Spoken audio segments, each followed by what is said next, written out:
So yeah, welcome everyone. Super excited to have Viba Mohan with us today.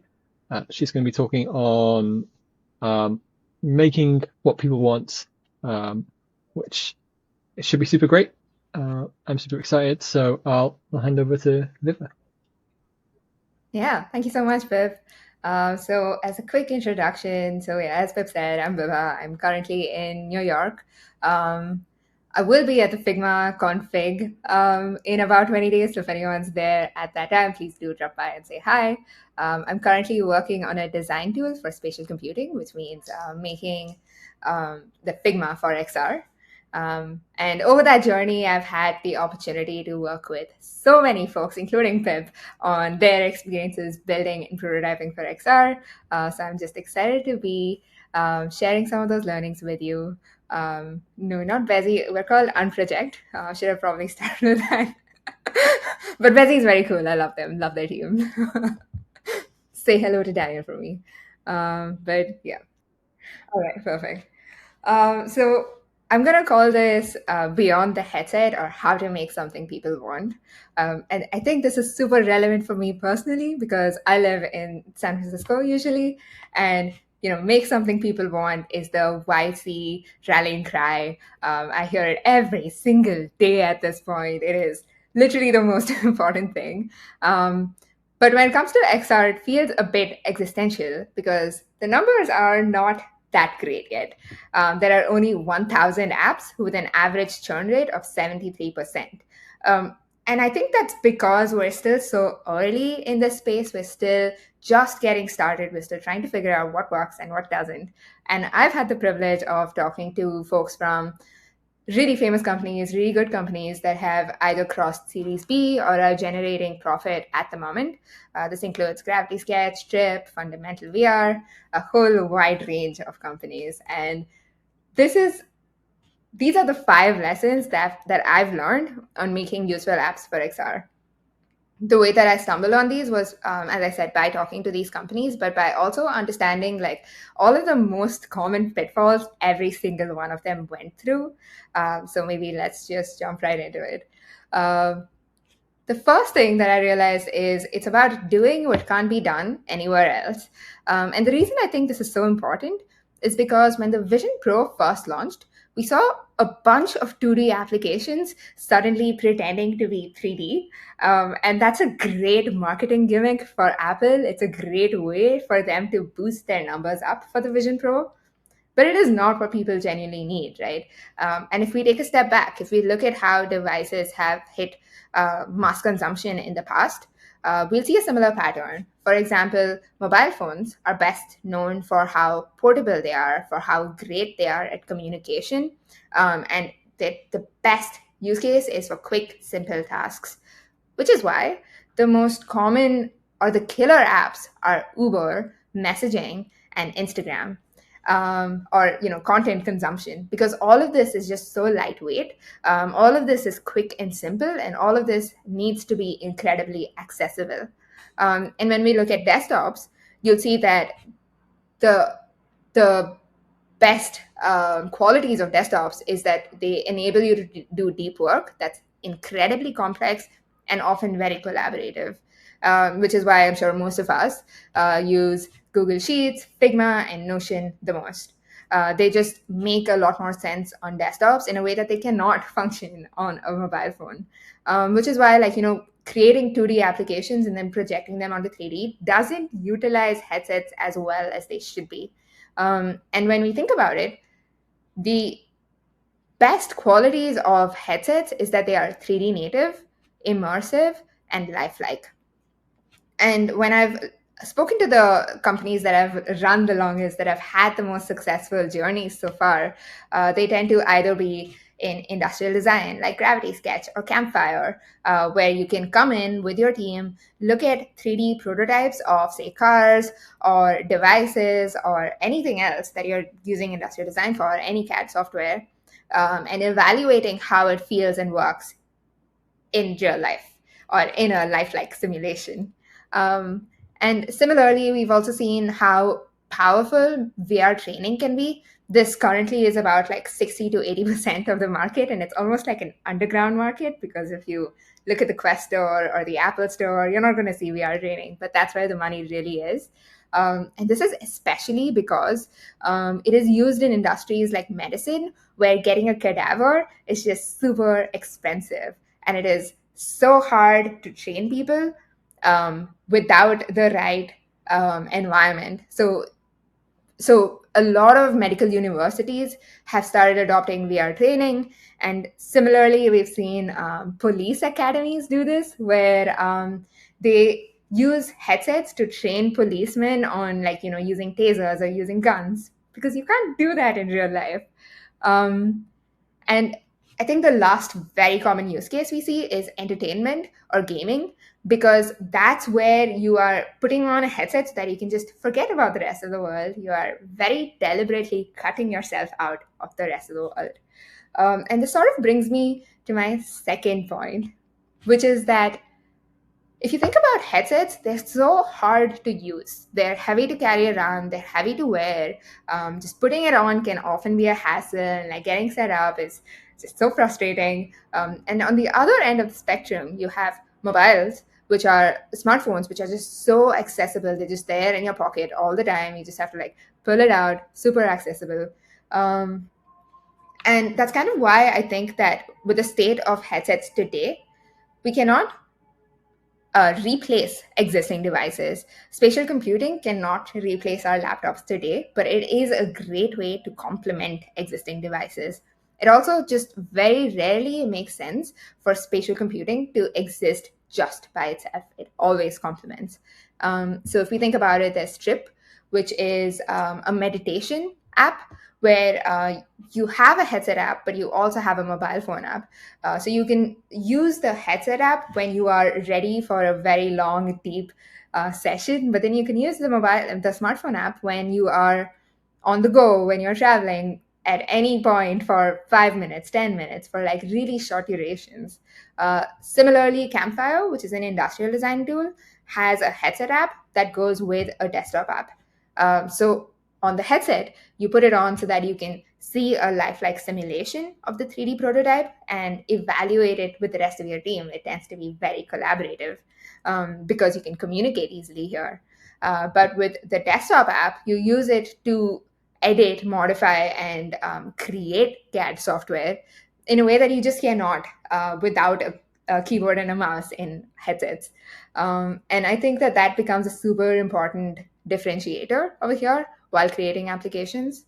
And doubling down on this, if you think about it, when you're using your mobile phone or when you're using your email, like your laptop, companies can pull you back into their applications through push notifications or email notifications.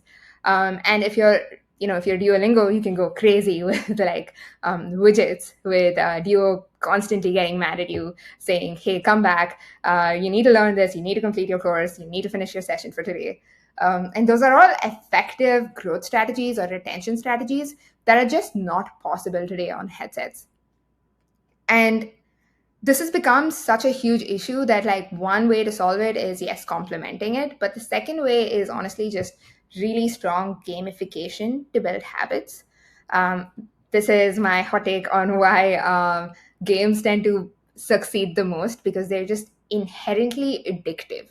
You don't need a push notification to remember to play a game, because you just want to play a game. You always want to play a game.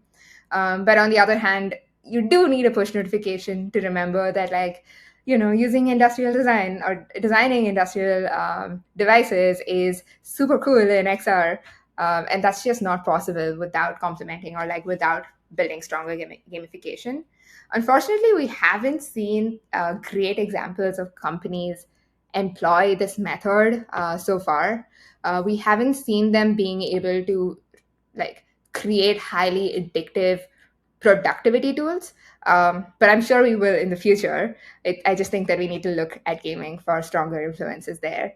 Um, However, a hack that we have seen is treating XR as a special experience. And what I mean by this is that thinking back to that ease of use issue that we spoke about, where XR is not easy to use, some companies tend to lean into that, and they say, okay, you know what, we're going to make this a special experience because anyway, in any case, most people will only use headsets once a month, or maybe once in 6 months. And a great example of companies that have done really well like this is Sandbox VR, where you can go into one of their centers with a bunch of your friends. They'll give you a bunch of like auxiliary devices, and then you can play games. You can have these great, like deeply immersive experiences, and they will charge a huge premium for something like this. um, and while this hasn't become super mainstream yet, we have seen, or rather, I have spoken to a lot of companies that have started to employ the same tactic for education, fitness, or real estate, where they treat putting on the headset as like a gift by itself, where they don't expect you to come in with a headset, but they curate a headset experience for you, and you show up for that. And I think that's an incredible marketing strategy. I think it's such a great way to position a brand. Um, and I think sort of doubling down on this, when we think about the experience of headsets, most people tend to use exactly what we're used to with desktops and then project it onto headsets, right? Like onboarding experiences tend to be very text based on desktops, and then they tend to use that same exact experience on headsets. But it doesn't make sense because there are more nuanced ways to do this today. For example, voice can be such a game changing interface because it feels far less isolating. It keeps you immersed, unlike text, which can, like, just very quickly break your flow, and it really doubles down on the realism or the immersiveness of that experience. And here is an example of Campfire. I'm not sure if we'll be able to hear the audio, so please let me know if we can, if we can't. Um,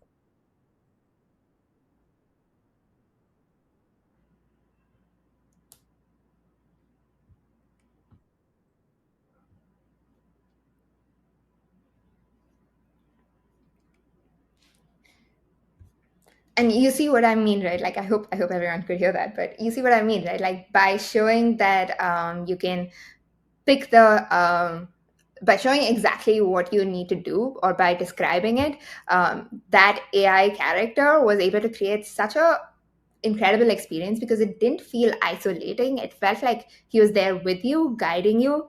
And I think that taken to another level is going to be the future. In fact, I have a friend who has been saying for the longest time that, like, AI and XR need to go hand in hand, because XR is just so complex. Like, not having access to a keyboard and a mouse is just so frustrating, that it makes you slower than while you're using a laptop. Um, but yeah, that's a bit about what I've learned so far. Um, Thank you so much. Please come say hi. You can follow us at Unproject on Twitter, or me, Viba Mohan, on Twitter. And if you're interested in design tools for spatial computing, please do reach out. Happy to give you a quick walkthrough. But over to you, Pip, for Thanks so much, Viva. That's fantastic. Yeah, we've got some time now for Q&A, so pop some questions in the chat, and I'll field them to Viva. I guess the first question I had was, do you have any great examples of complementary, like, phone slash desktop apps and headset apps, and or is anyone actually doing that at the moment, or is that kind of like a really untapped market completely? So I think that there is a small niche that has done it, and every single time I've spoken to those founders, they tend to do it because they just weren't able to hit profitability or any form of revenue without having both. I'm just going to quickly send the link so anyone can see it. But yeah, but so for example, Rec Room did this because they had a great headset experience, but then they just weren't able to actually create like a high retention product. And so they started building like a mobile app where people could come in and do the exact same things, and suddenly they saw their numbers like just shoot up, upwards and right. And similarly, we also saw Gravity Sketch do the same thing, where they started with a headset app, but then they often have a iPad app, so that people who don't want to put on their headsets tend to either churn off onto the iPad app or tend to start using it in isolation entirely. Because headsets can just be so heavy to lug around, and it's just so hard to do like complex work or quick work or even just review things with your team when you have only a headset. So it has become a common pattern, but most teams don't start by being complementary. They pivot eventually.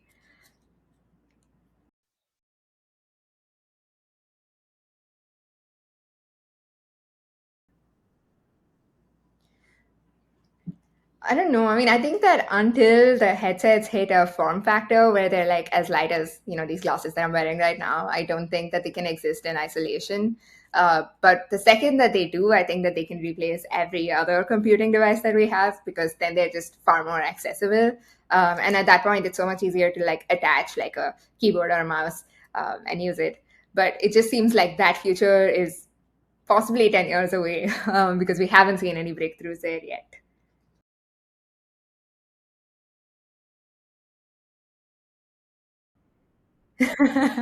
Yeah, that's a nice plug for me. Thank you for that.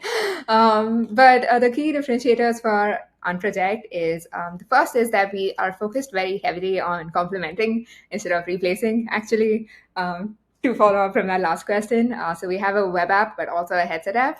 That means that you can do great deep work while using your laptop, and then you can put on your headset, look around at what you've created, make the smallest changes if needed, and then like sort of go back and forth a lot more seamlessly. The second large differentiator that we've been thinking about or working on is dev handoffs, because we realized that the biggest complaint that most designers have is that um, you create something wonderful and then what is actually shipped looks very different or feels very different, because the communication level or that dev handoff level of design tools just haven't been solved yet. So that's a bit about what we've been exploring, but we're still in a private beta, so yeah, not much else to say yet.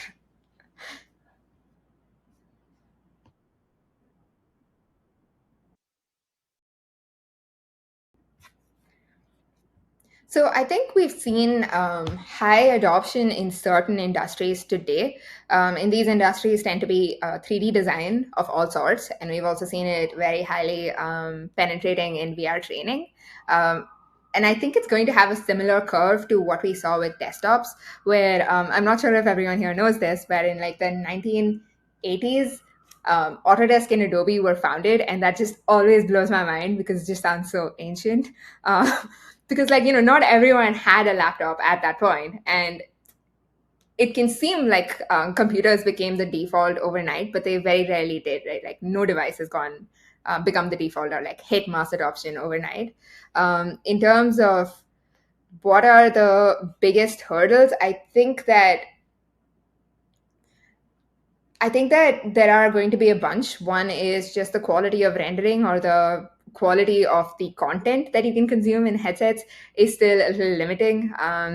Headsets often crash if things are too heavy, if things are too complex. So that's a huge problem to solve, but that is probably the first hurdle that we will cross. The second is definitely the form, which is often linked very closely to the battery or the power of these headsets. And I think that is going to take quite a bit more time. And the third might even be like just the fact that even today we're only using mixed reality. It's never really augmented reality. And for glasses or like for it to hit mass adoption, I do believe that it has to be a glasses form factor, and for glasses to become a reality, it has to be augmented, not mixed. So yeah. Definitely agree with you on the form factor point. I did a talk last week, and one of the slides I was looking back at where headsets had come in the past 10 years, and it blew my mind to realize that basically 10 years ago was DK1, and now we're reaching the point of like the Quest 3 and like Meta Ray-Bans are like coming, and there's rumors of like Meta bringing screens onto that form factor as well at some point, and like just things are, despite the fact things move slow, they also move really fast in the grand scheme of things. So I'm really interested to see like how close we'll be to those glasses form factors in 2034. We'll see.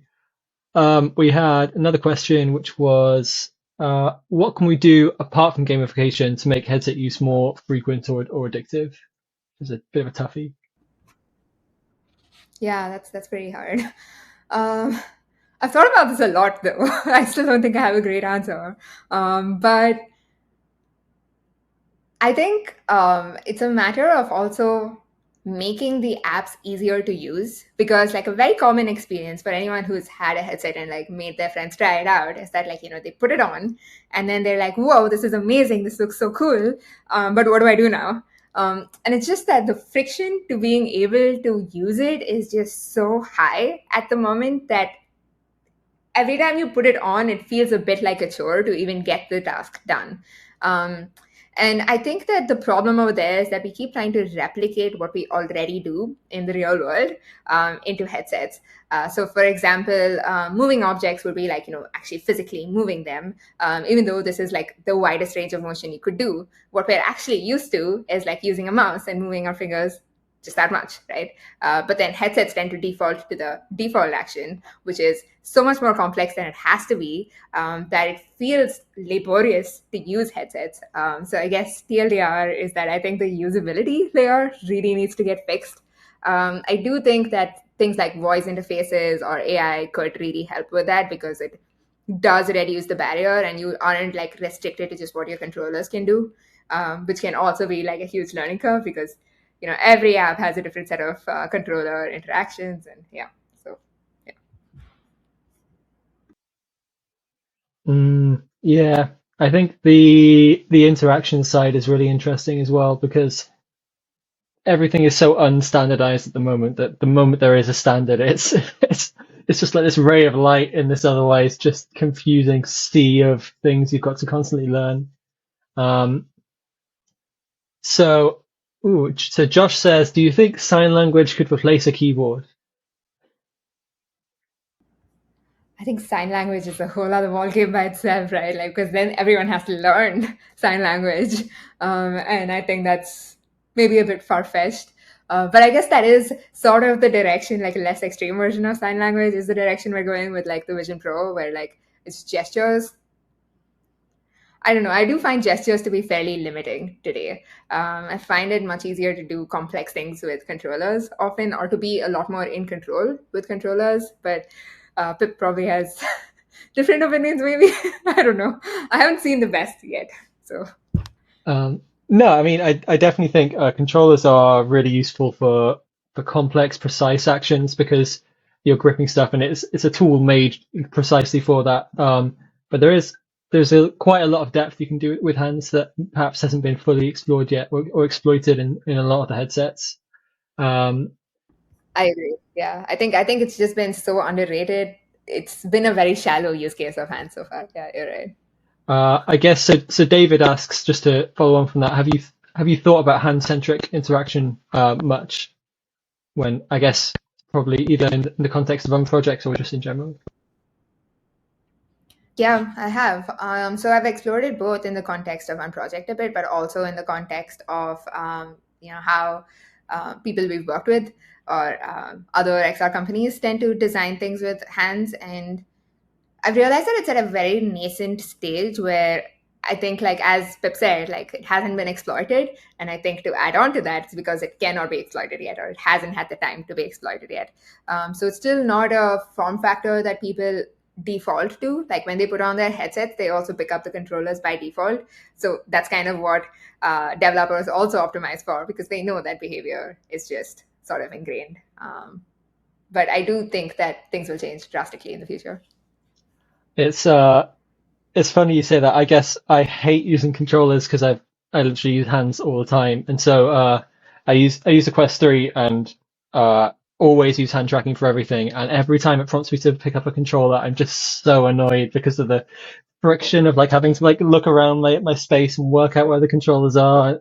No, I reckon eventually I'm really excited that Apple kind of launch without controllers because I'm hoping that will be the push eventually to get to that hands first space.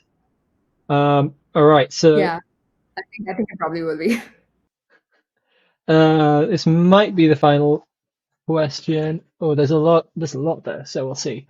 There's Chris says, are there any resources or references of projects you recommend for learning more about kind of XR design and XR UI? Yeah, another plug. So we'd actually made this like resource library of XR design patterns that are most commonly used. So this is one thing.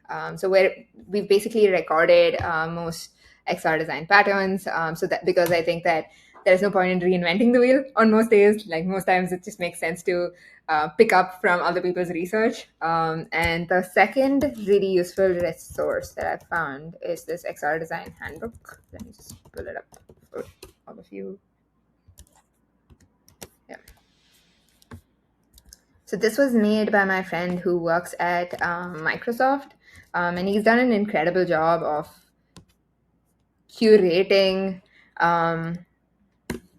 design resources for XR from both from companies, but also just from private blogs or private articles. And I think that it's pretty great. All right, so I think we've hit half past, which is where we said we'll finish. So I'm sorry if I didn't manage to get to your questions, but thank you so much, Viva. This was fantastic. You sent me an early draft of this talk, and I was really excited that I got to hear it again because it's such a good one. So yeah, thanks everyone for coming. Have a lovely rest of your day, no matter what time zone you're in. Yeah, thank you. Thank you so much, Pip, for having me. This is really nice. And thanks, Melissa, for handling things.